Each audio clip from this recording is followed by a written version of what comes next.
السلام علیکم and welcome to my channel. مجھے امید ہے کہ آپ سب لوگ ٹھیک ہوں گے، خیریت سے ہوں گے۔ اللہ پاک آپ کو سلامت رکھے اور آپ کو ہمیشہ ہنستا ہوا مسکراتا ہوا رکھے اور آپ کی ہر جائز حاجات کو پورا فرمائے۔ تو چلیں دوستو، ویڈیو کو شروع کرتے ہیں، لیکن ویڈیو شروع کرنے سے پہلے ہماری آپ سے چھوٹی سی ریکویسٹ ہوتی ہے کہ ویڈیو کو لائک کریں اور چینل کو سبسکرائب کریں۔ رسول اکرم صلی اللہ علیہ وسلم اپنے صحابہ کرام کے ساتھ تشریف فرما تھے۔ ایک نوجوان شکایت لے کر حاضر ہوا، یا رسول اللہ، میں اپنے کھجوروں کے باغ کے آس پاس دیوار تعمیر کر رہا تھا کہ کھجوروں کا ایک درخت دیوار کے درمیان آ گیا۔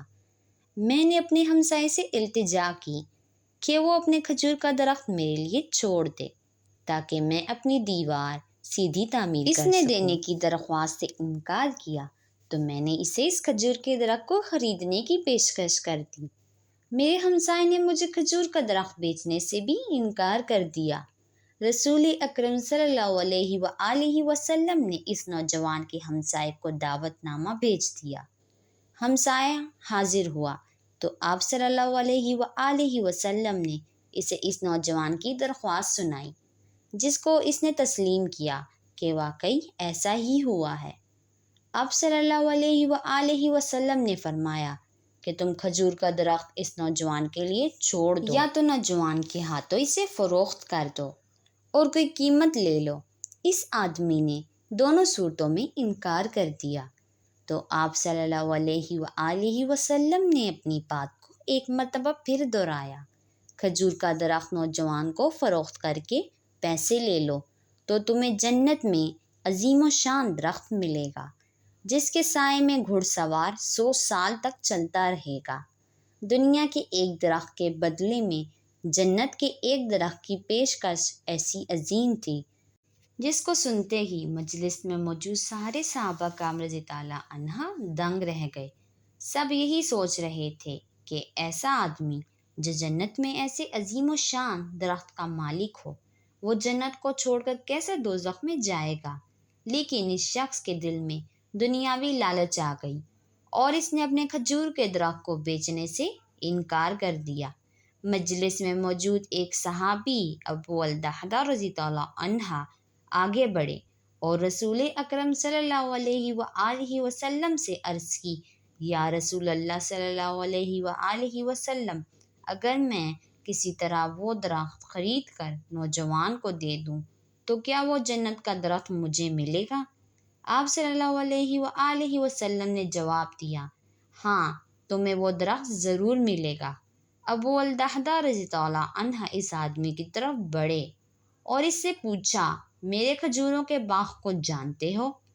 اس نے کہا، جی، کیوں نہیں، مدینے کا کون سا ایسا آدمی ہے جو ابو الدحداء کے 600 کھجوروں کے باغ کو نہ جانتا ہو؟ ایک ایسا باغ جس کے اندر ہی محل تعمیر کیا گیا ہے، باغ میں میٹھے پانی کا کنواں اور باغ کے ارد گرد نمایاں اور خوبصورت دیوار نظر آتی ہے۔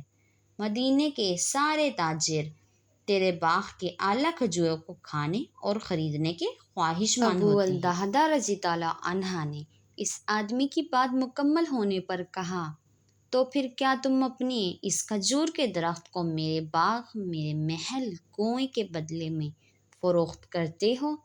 اس آدمی نے بے یقینی سے رسول اکرم صلی اللہ علیہ وآلہ وسلم کی طرف دیکھا کہ کیا عقل مانتی ہے اس ایک کھجور کے درخت کے بدلے میں ابو الدحداء رضی اللہ عنہ کہ 600 کھجوروں کا باغ مل جائے۔ معاملہ ہر طرف سے فائدہ مند تھا۔ رسول اکرم صلی اللہ علیہ وآلہ وسلم اور مجلس میں موجود صحابہ کرام رضی اللہ عنہ نے گواہی دی اور معاملہ طے ہو گیا۔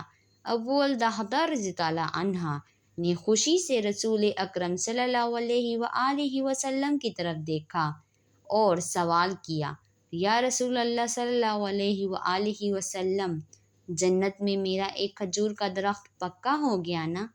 ابو الدحداء رضی اللہ عنہ رسول اکرم صلی اللہ علیہ وآلہ وسلم کے جواب سے حیرت میں آ گئے۔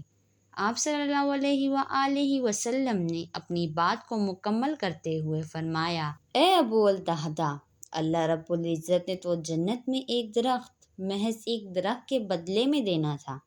اللہ رب العزت نے جو تجھے کھجوروں کے اتنے باغات عطا کیے، کثرت کی بنا پر بھی ان کی گنتی نہیں کی جا سکتی۔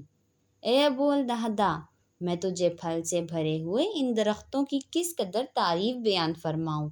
آپ صلی اللہ علیہ وآلہ وسلم نے اپنی اس بات کو اس قدر دہرایا کہ محفل میں موجود ہر ایک شخص یہ حسرت کرنے لگا کہ وہ کاش ابو الدہدا ہوتا۔ ابو الدہدا جب مجلس سے نکل کر اپنے گھر پہنچے تو اپنی خوشی کو چھپا نہیں پا رہے تھے۔ باہر سے ہی اپنی بیوی کو آواز لگائی اور کہا کہ میں نے 4 دیواری سمیت یہ باغ، محل اور کنواں بیچ دیا ہے۔ اس نے پوچھا کتنے میں بیچا؟ تو ابو الدہدا نے کہا میں نے یہاں کا ایک درخت، جنت میں لگے ایک ایسے درخت کے بدلے میں بیچا ہے جس کے سائے میں سوار 100 سال تک چلتا رہے گا۔